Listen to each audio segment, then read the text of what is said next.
في مؤتمر ريلمي الأخير أطلقوا جهاز الريلمي 7 والريلمي 7 برو، وأيضا في المؤتمر قالوا إنهم بيتفوقوا على هواوي. فخلونا نشوف هالأجهزة اللي يمديهم من خلالها ينافسوا واحدة من أكبر الشركات.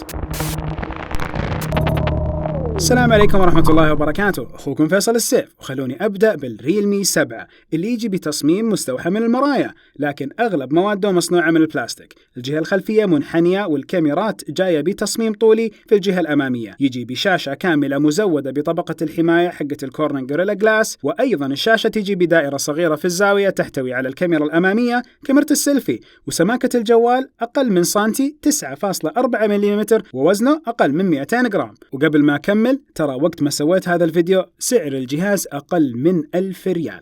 وخليني أروح للمواصفات. والريلمي 7 ما يمتلك معيار رسمي لمقاومة الماء، ومع ذلك يقاوم رذاذ الماء. حجم الشاشة 6.5 إنش بدقة الفول اتش دي بلس 2400 في 1080 من نوع الاي بي اس LCD. الشاشة تمتلك 405 بكسلات للإنش الواحد، وتمثل قرابة 90.5% من الواجهة الأمامية. وأيضا الشاشة تجي بمعدل تحديث 90 هرتز، وهذا المعدل يعطي سلاسة واستجابة عالية في الاستخدام، ويعتبر شيء جيد أنه موجود بهاتف بهذا السعر وبهذه الفئة. والجوال برضه فيه 4 كاميرات خلفية. الأساسية 64 ميجا بكسل، تجي بمستشعر السوني IMX 682. ليش ذكرت المستشعر؟ لأنه في العادة مستشعرات سوني تعطي كفاءة عالية في الصور، وأيضا حيساعد هالمستشعر في سحب الإضاءة وتقديم صور ليلية أفضل، وحتى التفاصيل وجودة الصور بشكل عام حيكون فيها تحسين جدا كبير.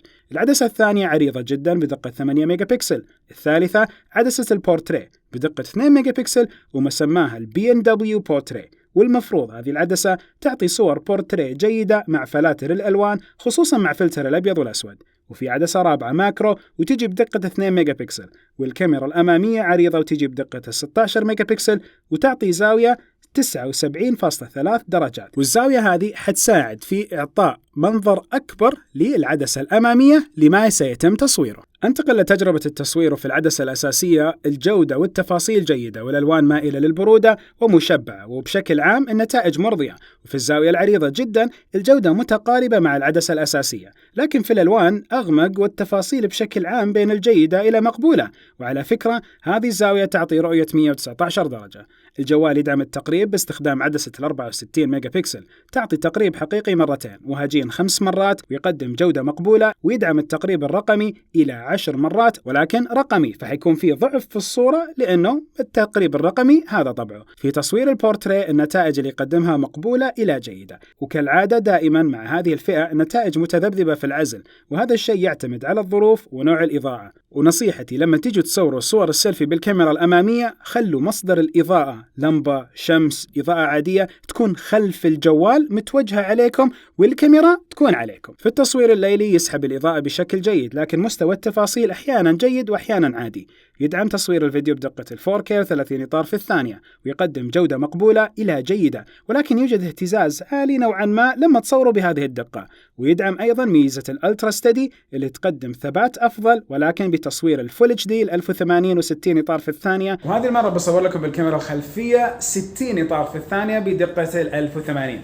وبصراحة هذه الدقة الأفضل للمستخدم العادي. أكثر المستخدمين بيلاحظوا أنه أول شيء 60 إطار بتعطي سلاسة في الصورة، بتلاحظوا أنه فيها نعومة أكثر بالتحرك والأشياء اللي قاعدة تتحرك في الصور نفسها. وأيضا من ناحية الدقة، هذه الدقة كفيلة بأنه تعطيكم صيغة محتوى وجودة جدا رايقة في نفس المحتوى. فهذا الشيء اللي أنا أنصح فيه الكل من ناحية استخدام الكاميرات، رغم أن الكاميرا تصور 4K، ولكن هذا اللي أنصح فيه. في التصوير في الكاميرا الأمامية يقدم نتائج مرضية، لكن كالعادة يوجد تنعيم خفيف على البشرة. وفي البورتريه يقدم جودة مقبولة بتؤدي الغرض. ونتكلم على الريلمي 7 وتصوير الكاميرا الأمامية، وملاحظين التفاصيل كيف قاعدة تصير. خلينا نجيب لكم إضاءة كويسة أساس تشوفوا كيف النور يطلع والسطوع يطلع. كيف ملاحظين كل ما قاعد السطوع يصير أحسن. أوكي ضبطوا الحين. فنعم هذه الكاميرا الأمامية اللي موجودة في نفس الريلمي 7. المعالج حق هالجهاز هو الميديا تك هيلو G95 ب8 أنوية ودقة تصنيع 12 نانومتر.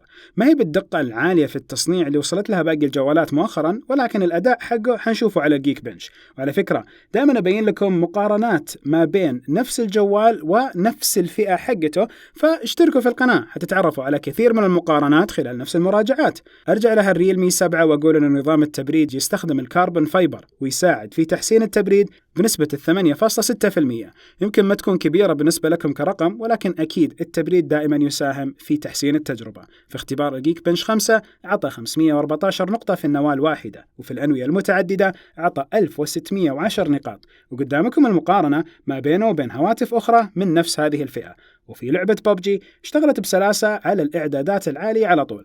الجوال يدعم ميزة الجيم سبيس اللي من خلالها يساهم في تحسين الأداء في الألعاب ومعرفة حالة الشبكة والبطارية، وأيضا يتيح إمكانية حجب التنبيهات أثناء اللعب عشان ما حد يخرب عليكم تجربة اللعب ولا يجيكم أي اتصالات أو تنبيهات. الذاكرة العشوائية 8 جيجا بايت من نوع LPDDR4X، والسعة التخزينية 128 جيجا بايت من نوع UFS 2.1. النوع هذا يساهم في تسريع وتيرة القراءة والكتابة على نفس الذاكرة، وهذا الأمر يحسن برضه من تجربة الاستخدام.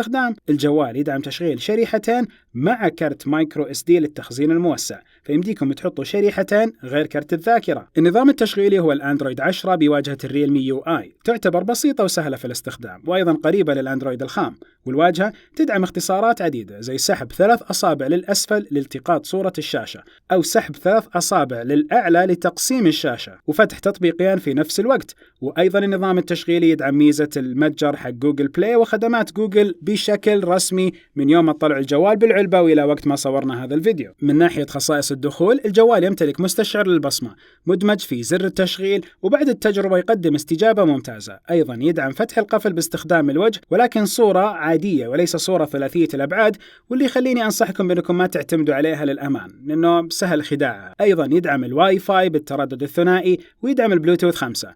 البطارية 5000 ملي أمبير، تدعم تقنية الشحن السريع اللي يسمونه نفس ريلمي دارت تشارج بقوة 30 واط، وبحسب ريلمي هذه التقنية تشحن الجوال من 0 إلى 50% خلال 26 دقيقة. محتويات الصندوق غلاف شفاف، والشاحن السريع واللي بيكون متوافق مع نفس السوق اللي انت موجود فيه، فأكيد في المملكة بيجي الشاحن السعودي الرسمي، كيبل الشحن، وأيضا على حسب السوق والمنطقة بيكون هالمحتويات تتغير. ريلمي 7 متوفر بشكل رسمي محليا وسعره 999 ريال. الإيجابيات: شاشة جميلة تدعم 90 هرتز وبهذه الفئة السعرية وبهذا السعر. أيضا أداء جيد في الألعاب، والبطارية تعطي عمر ممتاز في الاستخدام، وخاصية دعم الشحن السريع بقوة 30 واط أشوفها شيء مرة ممتاز على هالسعر. أيضا أشياء تمنيتها تكون موجودة أو تكون أفضل، فالمواد التصنيعية أحسها مرة عادية، وبرضه الكاميرات تؤدي الغرض، ولكن تمنيت لو كانت أفضل، يعني على أساس التجربة تكون أقوى وأقوى. طبعا الريلمي 7 له أخ أكبر منه اللي هو الريلمي 7 برو، متشابه بشكل كبير مع الريلمي، ولكن شاشته هنا ترددها 60 هرتز، فالشاشة ترددها أقل. والكاميرات عندكم ال 64 8 2 ميجا بكسل، وأيضا 2 ميجا بكسل أخرى. أما الكاميرا الأمامية فهي ال 32 ميجا بكسل، وزاوية الرؤية أعلى ف 85 درجة، ولكن أعلى بحوالي 5 وشوي درجات، فما حتكون الفرق الكبير. والكاميرات الخلفية تقريبا نفس الكاميرات اللي في الريلمي 7، ولكن المعالج هو معالج السناب دراجون 720.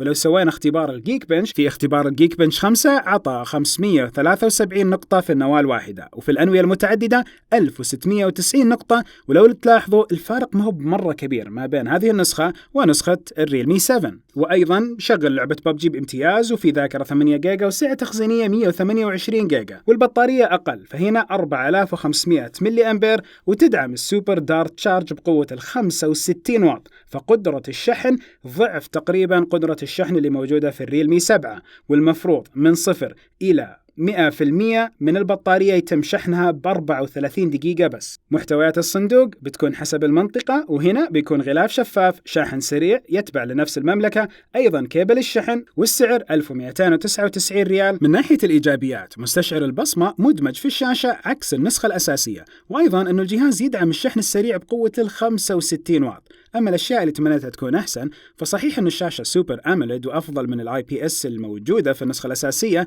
لكن ما تدعم تردد 90 هرتز. فأنتوا لو تبغوا بطارية مو أكبر ولكن تنشحن أسرع، فالريلمي 7 برو يمكن يكون خيار المناسب. وأيضا لو تبغوا بصمة مدمجة في الشاشة، إذا يمكن الريلمي برو يكون الأنسب لكم. يظل الريلمي 7 هو النجم هنا من ناحية السعر والخصائص. ونهاية الفيديو، كل فيديو لا يفوتكم تشتركوا في القناة وتفعلوا التنبيهات، كثيرة الفيديوهات الجاية بإذن واحد أحد. سبحانك اللهم وبحمدك، أشهد أن لا إله إلا أنت، أستغفرك وأتوب إليك. أشوفكم على خير بإذن واحد أحد.